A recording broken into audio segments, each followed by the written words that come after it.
My aunt passed away 2 years ago, and the grief is still a tangible thing I carry with me. She was my mother's sister, but in many ways, she felt more like my parent. She was the one who celebrated my small victories and encouraged my ambitions, always telling me I was just as capable as my brother. Mark, in her will, she left her small paid-off house to be split evenly between us, her only niece and nephew.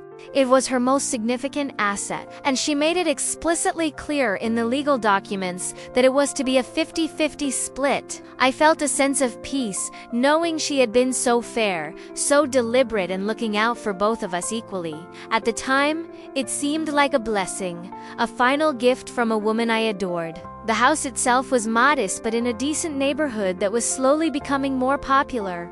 For me, the inheritance represented a chance to finally build a real savings account. Maybe even a down payment on a small condo of my own someday. For my brother, I assumed it meant the same. My parents, however, immediately stepped in to help. They insisted that dealing with real estate agents and lawyers would be too stressful for us while we were grieving. They promised they would handle the entire sale process to ensure we got the best possible price for it.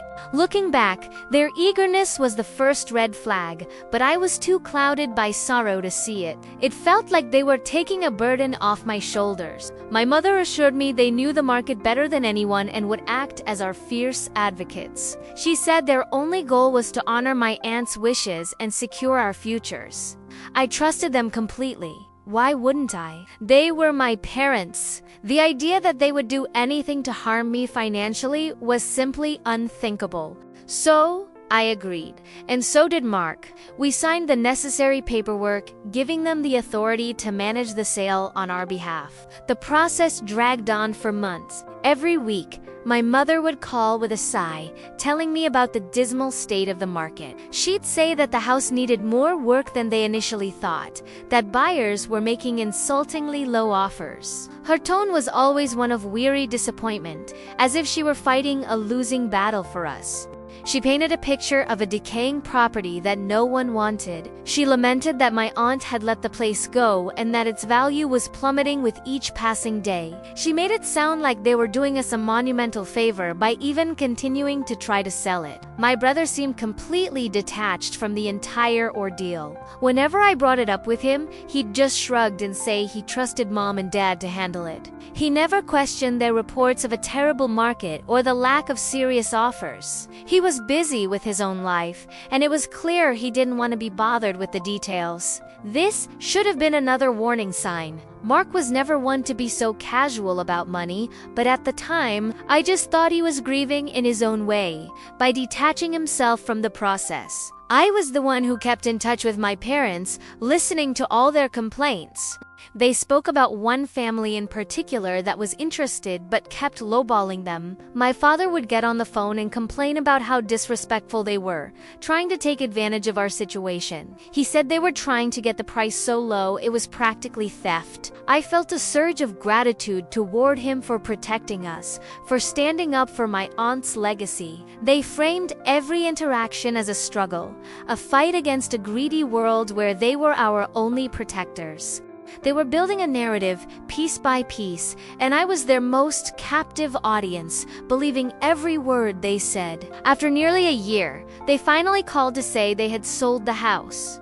My mother's voice was flat, devoid of any excitement. She told me they had to accept a very low offer from that same difficult family because nothing better had come along. She said they had held out as long as they could, but the carrying costs of the property were starting to add up, and it was better to take what we could get. She told me the final sale price was $150,000. It was a shocking and deeply disappointing number, far less than what I had quietly hoped for, but I had been conditioned for months to expect bad news. She explained that after the real estate agent's commission, closing costs, and a few minor repair fees they had to cover, the total amount to be split was around $130,000. That meant my share would be $65,000. I remember feeling a hollow ache in my chest. It was a significant amount of money, of course, but it felt like a pittance for a house I knew was worth more. Still, I thanked her for all their hard work. I accepted their story because rejecting it would have meant acknowledging a much uglier possibility, and I wasn't ready for that. A week later, my parents came over and gave me the check. It was a cashier's check for exactly $65,000. My father patted my shoulder and told me to be smart with it. He said it was a shame the house wasn't worth more, but that's just how the market is sometimes. They presented it as a closed chapter, a final, disappointing outcome to a long and arduous process. I deposited the check and tried to feel grateful. I told myself that it was better than nothing and that it was still a gift from my aunt that I should honor by using it wisely. For the next few months, I tried to put it all behind me. I started looking at small apartments, realizing the $65,000 wouldn't be enough for a down payment in my city, but it was a start. Around the same time, I learned that my brother, Mark, had bought a brand new condo in a very desirable part of town. I was stunned. He had never been good with money and had very little in savings. When I asked him how he could afford it, he was vague, just saying he got a great deal and that our parents had helped him out a little bit with the paperwork. His new lifestyle didn't match the story I had been told. He was buying new furniture, a new car, and seemed to have no financial worries at all. My parents explained it away by saying his new job was paying him more than he let on and that he was just a savvy investor. They were so proud of him, constantly talking about his beautiful new home and how well he was doing. A small, ugly seed of suspicion began to sprout in my mind, but I kept pushing it down, telling myself I was being jealous and unfair. I didn't want to believe my family was capable of lying to me. The feeling wouldn't go away, though it was a quiet hum of wrongness in the back of my mind. Every time my mother gushed about Mark's condo, the hum got a little louder. I started losing sleep, replaying all those conversations about the bad market and the low offers. The numbers just didn't add up. How could my brother afford a luxury condo with his share of an inheritance that was supposedly so small? How could my parents help him a little when they themselves were living on a modest retirement income? The questions looped endlessly in my head. One night, I was talking to a friend who works in real estate. I casually mentioned the sale of my aunt's house and the disappointingly low price. She frowned and said that sounded incredibly low for that specific neighborhood, which had been booming for the past few years. She mentioned that all property sales are public record and that I could easily look up the final price online through the county assessor's office website. The thought sent a jolt of ice through my veins. It was so simple, so obvious, yet it had never occurred to me. For a whole week, I did nothing. I was terrified of what I might find. Looking up that record felt like an act of profound distrust, a betrayal of my parents. I kept telling myself I was being paranoid, that I was creating a conspiracy where there was none. But the doubt was like an infection, spreading and poisoning every memory I had of the past year. Finally, I couldn't stand the uncertainty anymore. My heart was pounding as I sat down at my computer one evening, my hands trembling as I typed the county's website into the search bar. Finding the property records database was easy. I typed in the address of my aunt's old house, the one I had visited so many times as a child. A part of me was hoping for an error message, for the search to come up empty, for anything that would let me off the hook and allow me to go back to my life of blissful ignorance. But the record popped up almost instantly. It showed the parcel number, the legal description, and a history of its ownership. My eyes scanned down the page, my breath caught in my throat, searching for the one piece of information I needed. And then I saw it. Under the heading Recent Sales History, the date of the sale was listed, matching the timeline my parents had given me, but the number next to it made the entire room spin. It wasn't $150,000.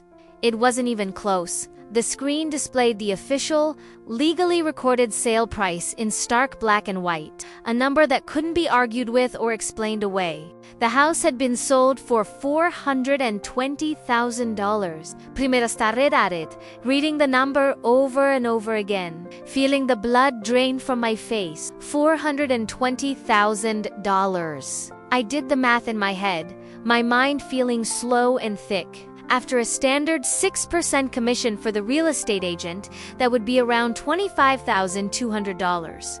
Let's say another $10,000 for closing costs and their supposed repairs, to be generous.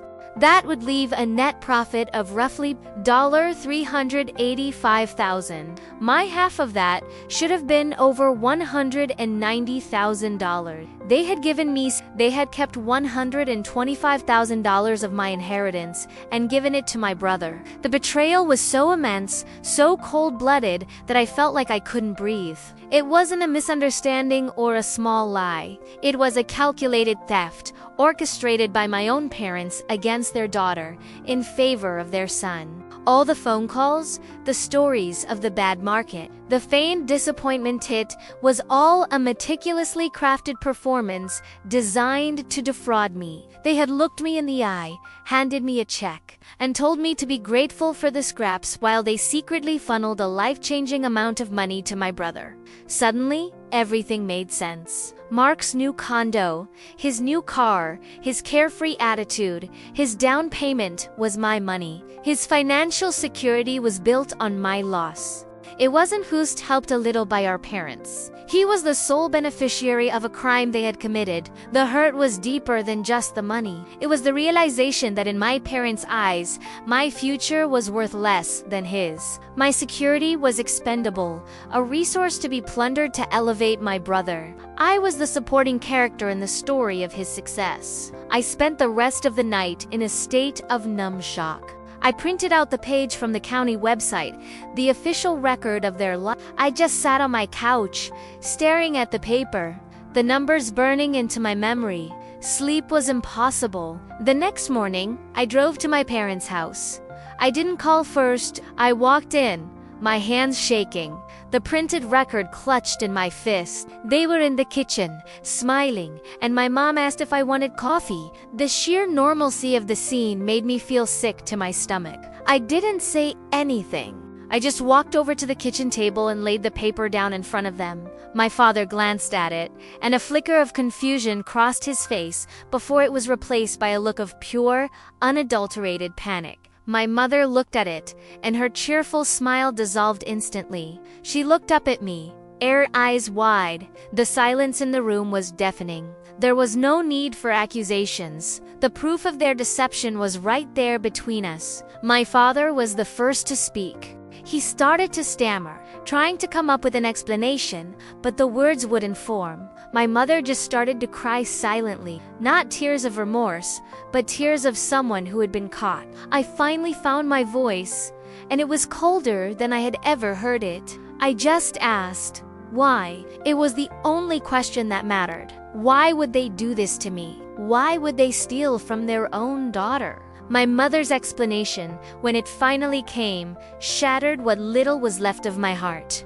She said, Mark needed it more than I did. She said he was trying to build a family and needed a stable home, a good foundation. She told me that I was the responsible one, the one who was good with money and always landed on her feet. They knew I would be okay with less. They saw my competence not as something to be proud of, but as an excuse to neglect me. My strength was their justification for betraying me. My father chimed in, saying it wasn't a theft, but a redistribution to where it was needed most. He said they had planned to tell me one day when the time was right. They argued that they did it out of love for both of their children, to ensure the family as a whole was strong. But the family wasn't strong. It was allié. They had sacrificed my well-being for my brother's comfort. They didn't see it as taking from me. They saw it as giving to him, as if I were merely a holding account for his future. I asked them if Mark knew.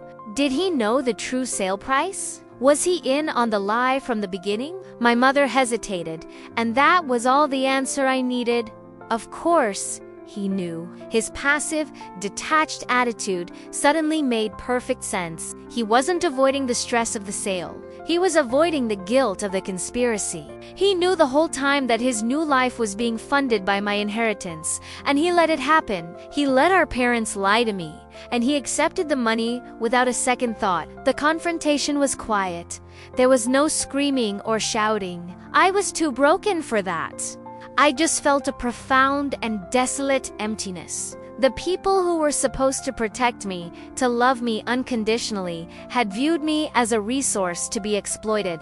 They had made a cold, calculated business decision that my brother's wants were more important than my needs. The financial loss was immense, but the emotional devastation was immeasurable. I realized in that kitchen that I didn't have a family, not in the way I had always believed. I stood up from the table, took my piece of paper, and walked out without another word. They didn't try to stop me. I drove to my brother's new condo, the one I had helped pay for against my will. He didn't answer the door. I called his phone, and it went straight to voicemail. It was hiding a coward who couldn't face the consequences of his own greed. He was happy to take the money, but he didn't have the courage to look his sister in the eye after she discovered the truth. That was 3 weeks ago. I haven't spoken to any of them since. My parents have left a few voicemails, not apologizing, but trying to justify their actions further, telling me I am tearing the family apart by being so unforgiving. They don't understand that they are the ones who shattered it. They destroyed the very foundation of trust that a family is built on. My brother has remained completely silent, which is perhaps the most damning response of all. He is living his life in his beautiful new home, and he clearly feels no remorse. I am left with a terrible choice.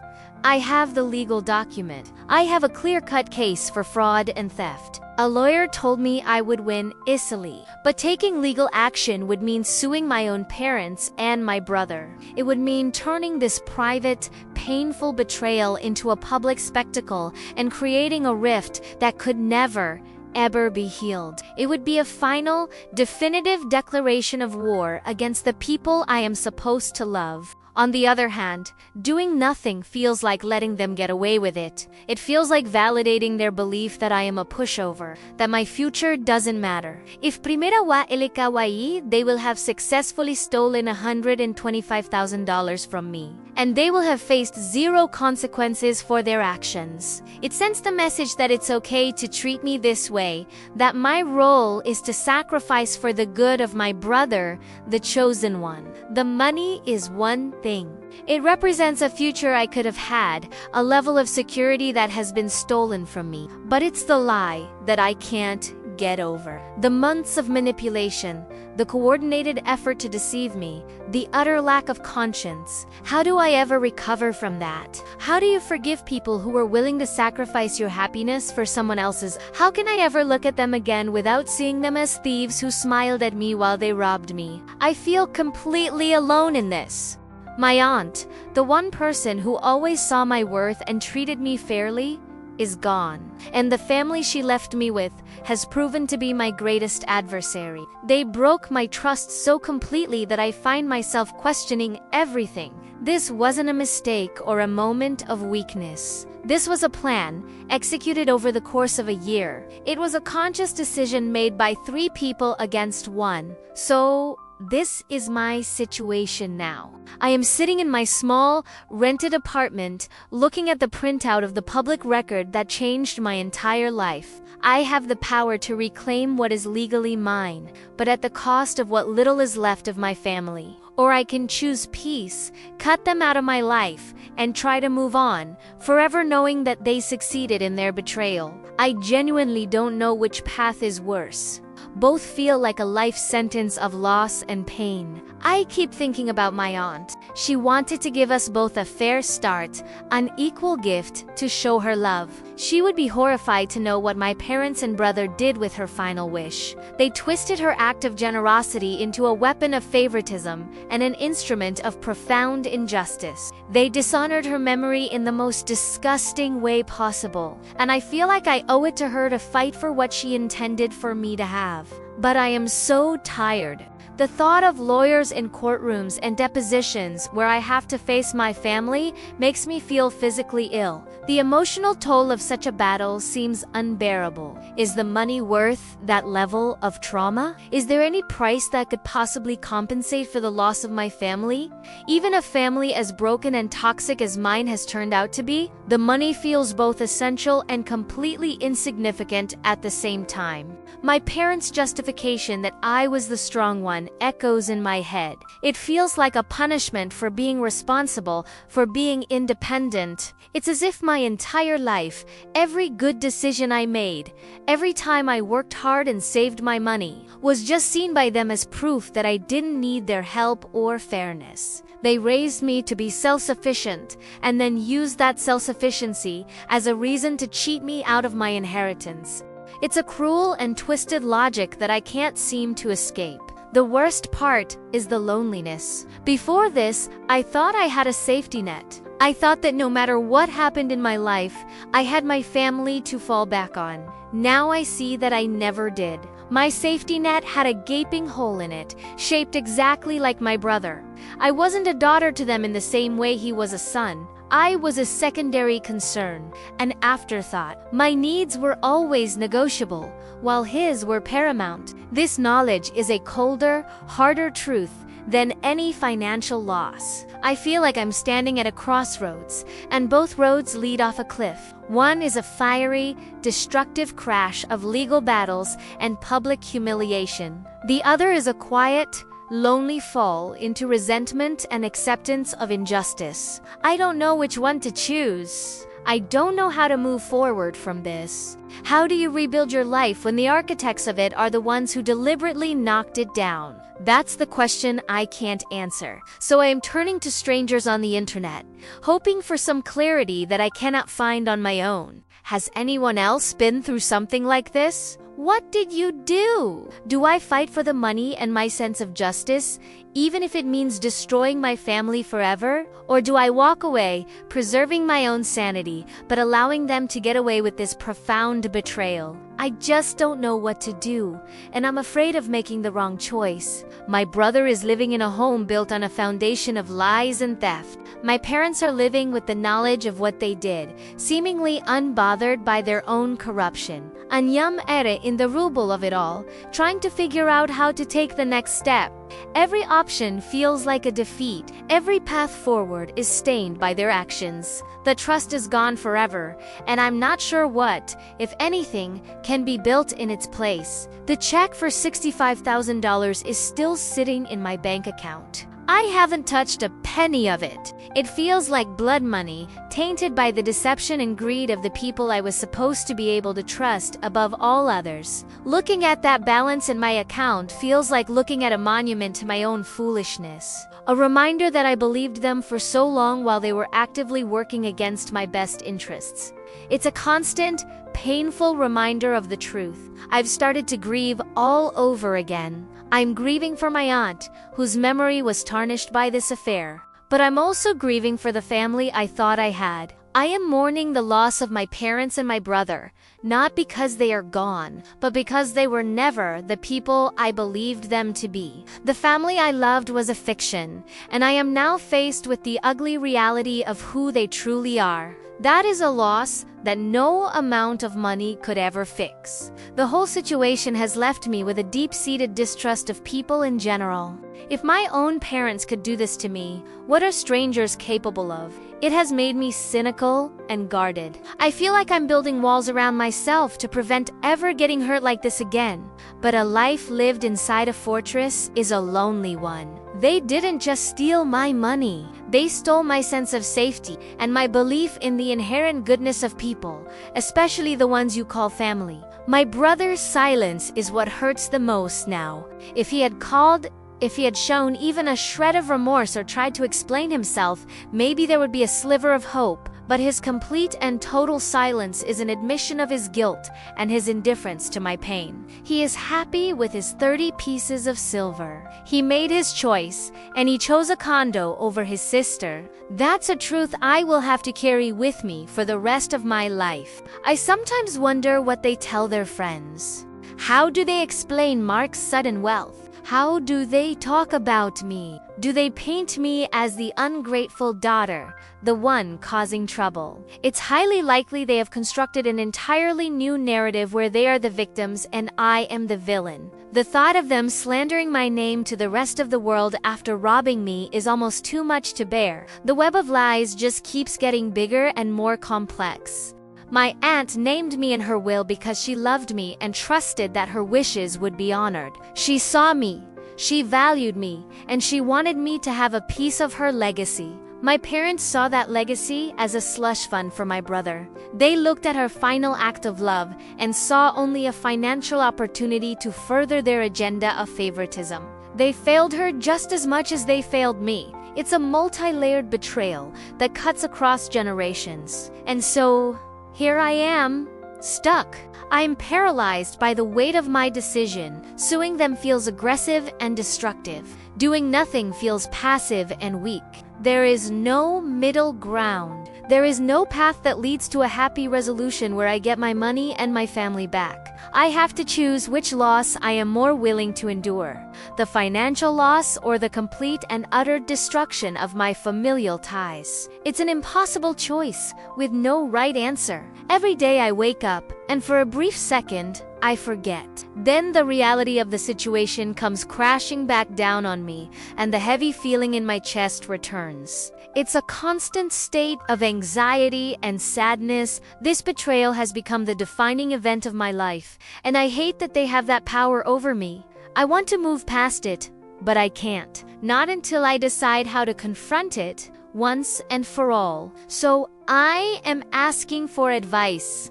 What would a reasonable person do in this scenario? Do I fight for what is rightfully mine, or do I choose a quiet life, free from the conflict but haunted by the injustice? My heart and my head are telling me two different things. My head says to fight, to hold them accountable. My heart, as broken as it is, shrinks at the thought of causing more pain and drama. I just want it to be over. My relationship with my parents was always a bit strained compared to their relationship with Mark. He was the golden child, the one who could do no wrong. I was the responsible one, the one who never caused any trouble. I see now that this dynamic was not a benign case of different parenting styles. It was the training ground for this ultimate betrayal. They had been priming me for this role my entire life. The one who would understand, the one who would sacrifice, the one who would be okay. I'm just not okay.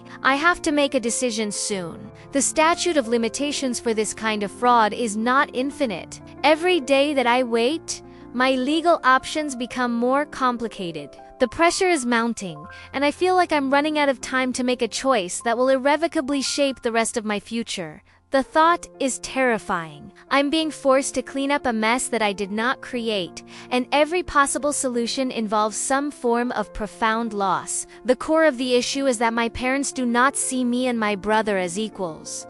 In their eyes, he is an investment, and I am a utility. His happiness is a goal to be achieved, and my resources are a means to achieve it. This is a fundamental truth that I now understand. No matter what I do, that will not change. Suing them won't make them love me more or respect me more. It will only confirm their narrative that I am difficult and ungrateful. So maybe walking away is the only real power I have. The power to refuse to play their game anymore. The power to remove myself from their toxic dynamic and start building a life of my own, free from their influence and their conditional version of love.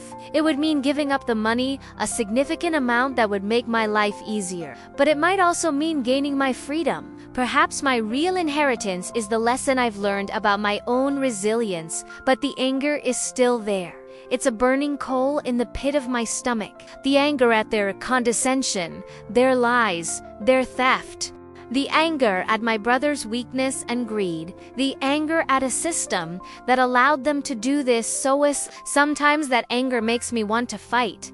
To use the legal system to force them to acknowledge the truth of what they did. I want a judge to look them in the eye and call them what they are. Thieves. I'm torn between the desire for justice and the desire for peace. I don't think I can have both. I have to choose which one is more valuable to me in the long run. Will the satisfaction of a legal victory be worth the emotional carnage it will create? Or will the peace of walking away be constantly eroded by the knowledge that I let them win? It's a question with no easy answer, and it's the one that keeps me up at night, every single night. This forum post has become much longer than I intended. It feels good to write it all down, to put the sequence of events in order, to see the full scope of the betrayal in black and white. It clarifies the situation, even if it doesn't make the solution any clearer. Thank you for reading this.